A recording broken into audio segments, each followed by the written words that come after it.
trying to keep it low so it doesn't like go right up in your face, but it's a little tricky. All right, thanks everybody. Thanks for coming out tonight. We wanted to talk a little bit. First, I want to introduce Deputy Chief Carl Oakman. He's our head of our patrol bureau, and Dave Jackson, our PIO, who you all know. I had asked Carl to be here to answer some specific questions if you have it about deployment and that sort of issues. Hey, you know, we come in here to talk tonight. I feel like we're digging the same hole night after night. We really want things to change. We're hoping tomorrow night with our Unity March we can set a different tone in this city. As you can see, even tonight we've tried to do things different. Each night we've tried to modify our behavior to try and de-escalate everything that we can. You know, it's a very fine line between protecting this city and the assets of this city and maintaining control when there's an environment such as this. And it is a difficult balancing act, and there's many perceptions of it, whether we're doing it well or we're not doing it well. So we understand that. We hear the criticisms. We hear what people are saying. As I said to the mayor, I don't have the copyright on this. I'm open to suggestions. We've listened to some of our community leaders. We are taking some of those suggestions and we're doing the best we can to manage this. I think people want to be heard. We are trying to give everyone that opportunity every night. So that's what I have, and I know you all have questions. Well, certainly you talked yesterday that there were 20 officers injured over the weekend via patrolling these protests. How many protesters were injured? I don't have any numbers on that. Do you? I do not have anything. One thing that when you talk about protesters being injured, one thing I want the public to know that when we see a protester that have maybe having shortness of breath or may have passed out, then we go in and get that protester and remove them out so we can get them medical treatment. I just want everyone to know it's not all about going in to make arrests. We also go in to get people who are in need of medical attention. I think what may have happened in some cases is that after tear gas is deployed, and I'm just speculating here, and people are running, they're running away and they're not staying for medical treatment, so they're being driven to hospitals for treatment. But but we've had multiple people contacting us or posting on social media saying they were hurt. Many say their injuries were coming from rubber bullets or tear gas canisters. There's a man with a shin injury that he says came from a tear gas canister thrown at his leg at close range. A man with a hole, and by a hole I don't mean all the way through, but like a divot in the back of his head that he says was from a rubber bullet or something of that nature. I mean, what is your policy on the use of less lethal rounds, how you deploy those, and how you deploy the tear gas to minimize injury? Yeah, we make sure, and if you notice, every officer on the line, we have supervisors there that are making sure that we're keeping that span of control so we don't have an officer on the line that want to act on their own. And what we do before they go out, we preach to them about restraint. And what we do when a situation comes where when we had deployed tear gas, it's the result of getting rocks and bottles thrown. And then we look at a location where we can safely deploy the tear gas. But when you have 300 to 400 people and people running, we try to find the area where we can put it where we won't cause any injury from actually deploying the tear gas. So am I hearing from you that sort of the effort is to sort of roll it towards the crowd rather than throw it towards the crowd? Yes, we don't throw it. We try to roll it in a safe place where we can get the crowd to disperse. The intention is not to hit a specific person with tear gas. It is to roll to get the crowd to disperse. What about the less lethal rounds? And this may be you or the chief who can address this. People have used the term rubber bullets, and I know that's not the language that you use. I know you have beanbag rounds and perhaps some other things. How that's sort of the next level of deploying tactics, I think, or maybe the chief. I mean, if you can talk to me about what you use so that we use the right terminology and when you decide to use it because of the risk of injury to folks with that. And we have beanbag rounds. That's usually what we use for non-lethal. We also have what's called a baton round. It's a hard plastic that we use in critical incidents such as this. We also use them like Operation 100s, people who have weapons in their hands and stuff to disarm them. So usually when that happens is we've experienced is when we roll out a canister of tear gas, someone will pick that up and throw throw it back at us. If we know in the moment they pick that up and they're about to launch it back to us, we'll use a beanbag round or an R1 round to try and keep that gas centered where it's supposed to be, in the crowd, rather than back on the officers. And there are folks who said that they weren't throwing the tear gas back and still got hit with those rounds. How precise can you be? I think that's a great point. I want everyone to know, our regular policies and procedures are still in place here. We have an Office of Community Complaints. We encourage people, if they feel that's it, they need to reach out. We talked to Director Bennigan. He knows he's ready, and he said, hey, make sure you're advertising our office and a way to convey those complaints. So I want everyone to know, if you feel like you've been unjustly injured or something has happened during this, to please reach out. Chief, the curfew's changed. There's a remote curfew. How are your officers preparing for that this evening? We're doing the best we can. Yesterday we didn't have the curfew. Things went okay yesterday. We had some bottles, some rocks getting thrown, and the glass bottles are concerning. They cut people pretty severely. It was a tool in the toolbox. It wasn't going to end anything, I don't think, but it was a tool in the toolbox. We used it a little bit on the night we did have the curfew, but not to any extraordinary measure. At 8 o'clock, as you see, we didn't try and take shields and go in and round everyone up and arrest them. That wasn't the purpose of the curfew. The purpose was, hey, if things got out of control, we could use it to affect some sort of extraction from the crowd. What we want to do is have a peaceful thing. If we see someone who is, gearing up or irritating other people, we see for the peace of the entire event, sometimes we try and arrest that person as to calm everything down. Well, Chief, what would you, there are images and even last night a video showing officers pouring out milk. In the instance last night, the officers were seen pouring out milk just 10-15 minutes before an unlawful protest occurred. Why would officers be pouring out milk that protesters use to help alleviate the pain that they endure when they have the I think from the officer's perspective, that's what's getting hurled at them.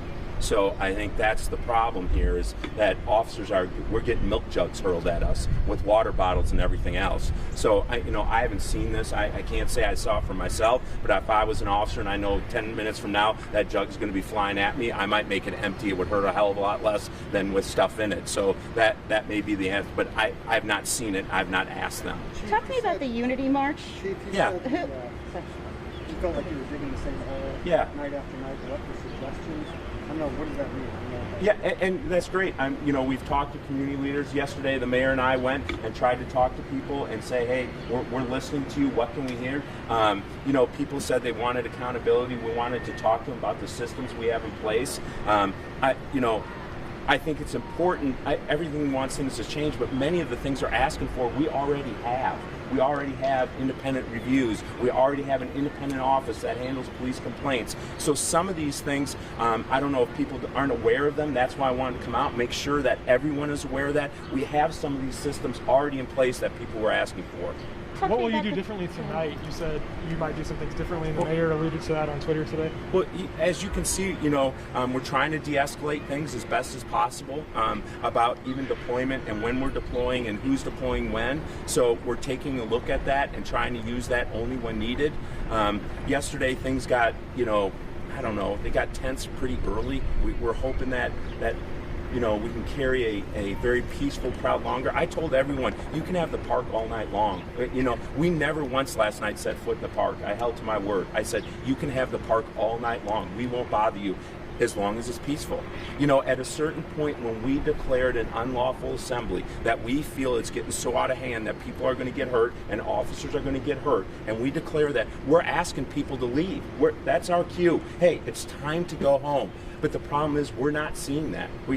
After numerous warnings that we have them on videotape, and we're going to get that information out there. But after try and blow horn, we can't get any compliance, and that's what happens. Do you think your officers kind of keeping their distance right now, not in a line, will sort of keep the protesters at bay? I mean, just being out there, they are a lot calmer tonight than they have been in previous nights. And why on day 5 of this protest and not sooner?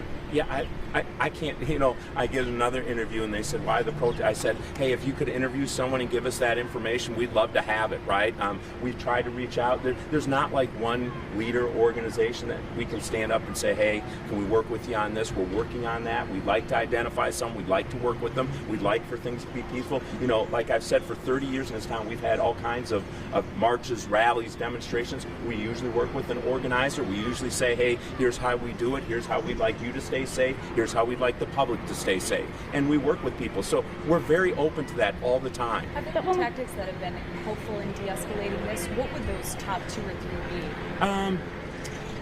I got to tell you, we know that sometimes there's agitators. Sometimes if we can remove that, that's helpful. Other times, we know everyone gets hot and just seems to want to take a break. When we see that, like you said, I'm sorry, I don't know your name, but as you sense how things are today, we also sense things. We try and take a step back. So like yesterday, when things were getting kind of edgy early, we had everyone walk back farther. We were trying to de-escalate the thing and trying not to have the confrontation. So I know there's just little things, but we're constantly evaluating. We're constantly trying to come up with the right balance. Chief, some of the solutions include body cameras and local patrol. They are not new subjects at the Board of Police Commissioners meeting. So when you do meet with them here in a few days, how do you plan to present what you've heard out here to that board? Yeah, I think there'll be much discussion on that. I think the board, I've been in contact with the board and board members daily. I mean, all of this has been talked about. I think there's going to be much more on that, and I think the board will come out with something very shortly on that.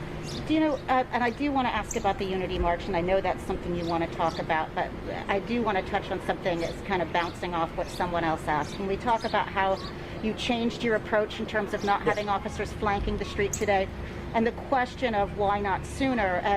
I wasn't here on Friday, so I don't know when that began, but I know that in the past administration, we have had essentially planned rallies that just turn into street marches, kind of unplanned, unexpected.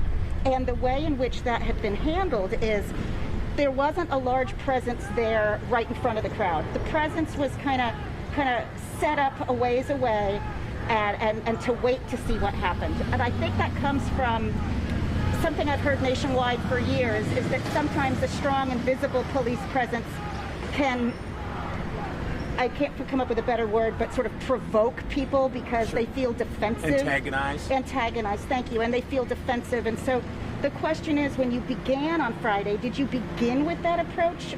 And if not, why not? Was it because of what you've seen elsewhere in the nation, so there was this heightened sense of we can't do that?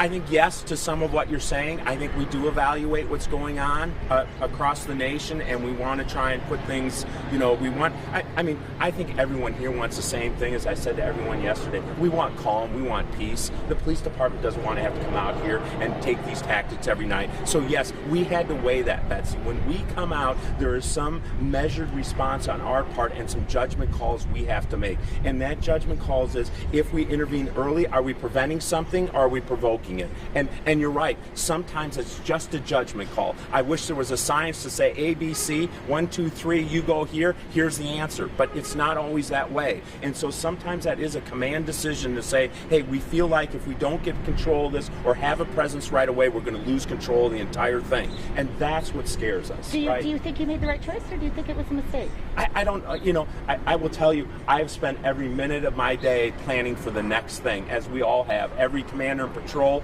all of that stuff. We've had very little downtime to review tapes, to do anything. By the time we get down, we go to bed and we come right back to work and we start on the next one. As you know, we have the Unity March tomorrow night. We have another planned demonstration or two on Friday.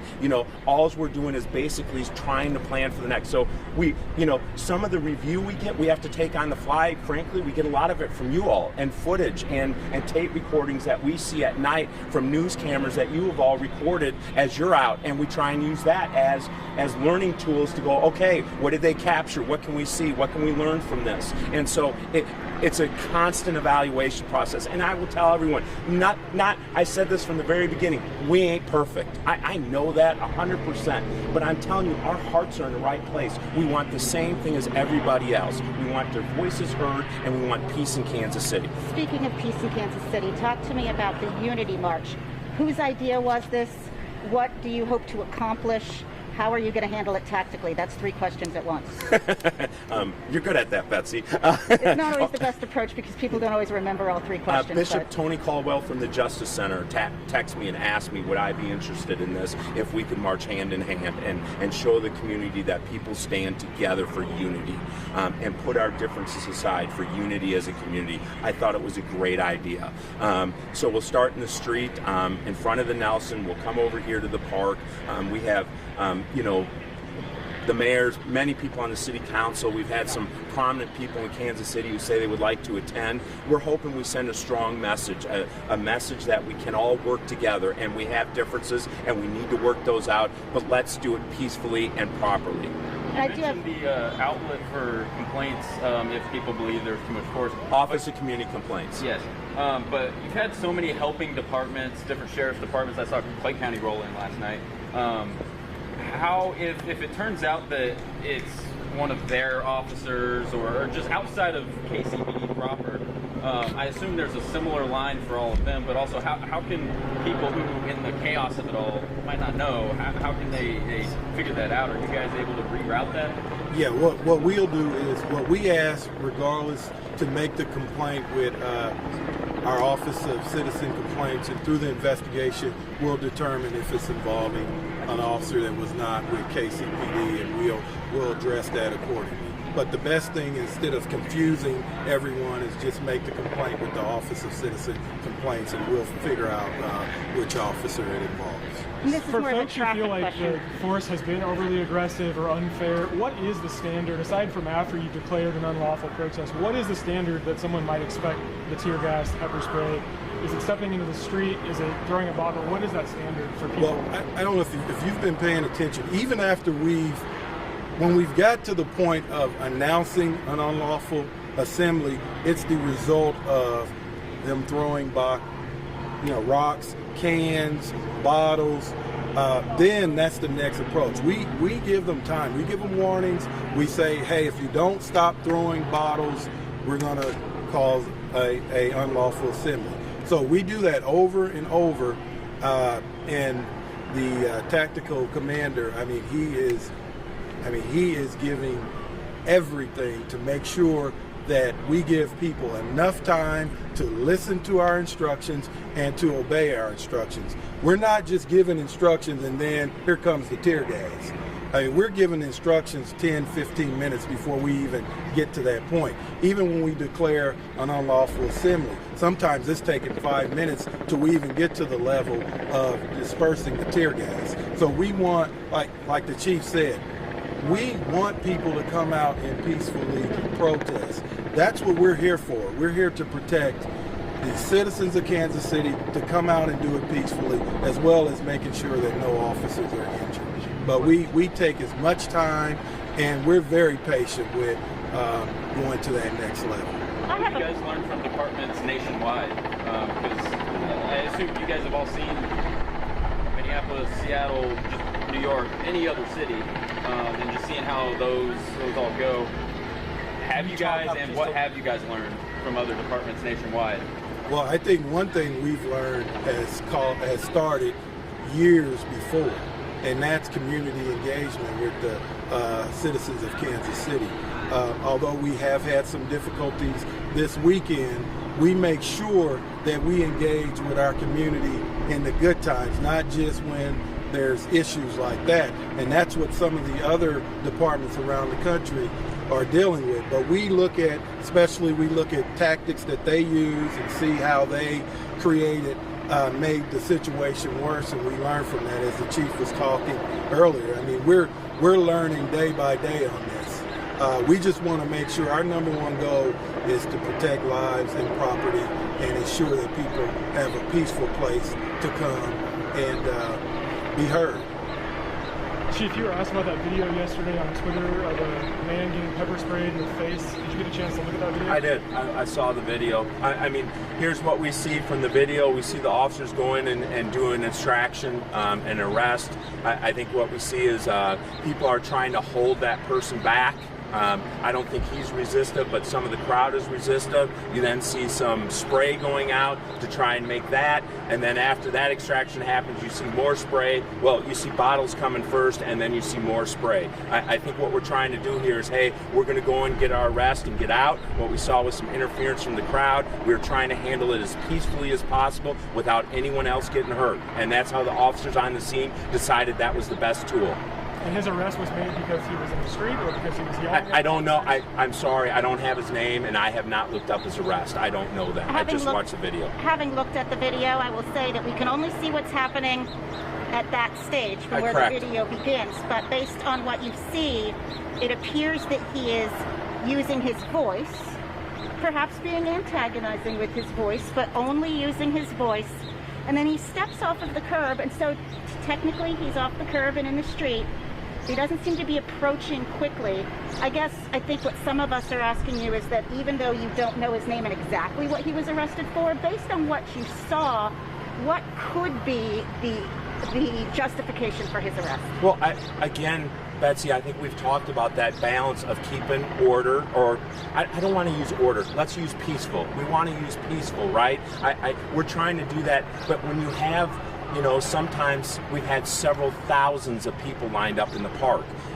When we say that curb is the line, we can't then say it's here, and then it's here, and then it's here. We'll be backed up against the building. So as I say, we have to set an expectation. We want to do it for the safety of everyone involved, the officers, the people who are voicing or giving their voice to the cause. We want to do it for everybody. But at that termination, the officers on that line have to have that discretion to make what they think is best. They made that decision. I have not talked to them.